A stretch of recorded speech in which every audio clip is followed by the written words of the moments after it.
Welcome back to part 3 for reading quiz help for question number 3. I'm going to go up here just to make sure that everybody's on the same page. If you skipped parts 1 and 2, it would be to your advantage to make sure to watch those because I do kind of go through this a little bit. We're going to move on to finding a total with tax. So we're going to be finding beyond our 100%.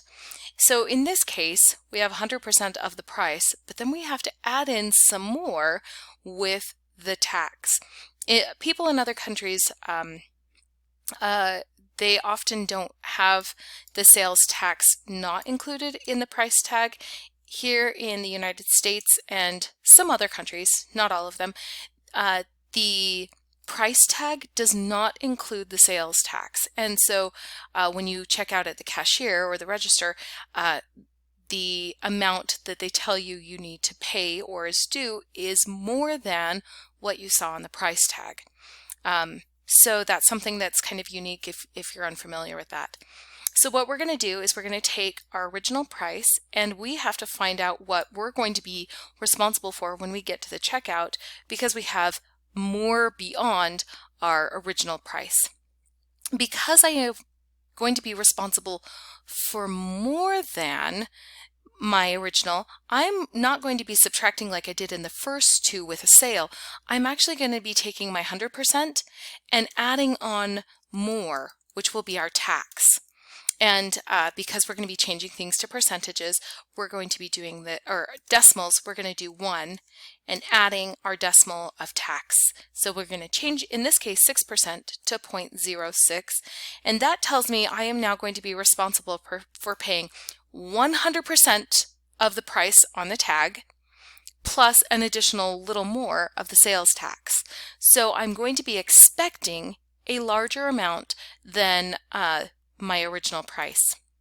Again, I'm not going to have an equation for you to memorize or translate, so I'm just going to do this intuitively, which would be that my total price is going to be bigger. So I'm going to write over here, this is going to be my total, and I know I'm going to be adding more onto it.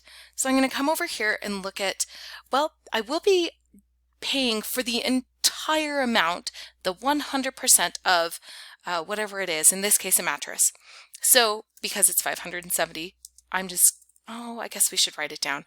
We're going to pay for the entire product or the original price, but we still have some more on that. We have our 100% plus the additional tax, which is 0.06. And then I'm going to go ahead and plug in my 570. So we have our total. We have 570, and then we have the additional 0.06. So we have our 100%, which is 1, plus 0.06 is 0.06, so 1.06. And that shows that I have 100% plus the extra, and this is how I'm going to find my total for when the sales tax is not included on the price tag. I'm going to go ahead and press Control or Command C, depending on if you have a Mac or a PC. Come over here and I'm just going to press equals, Control V to paste.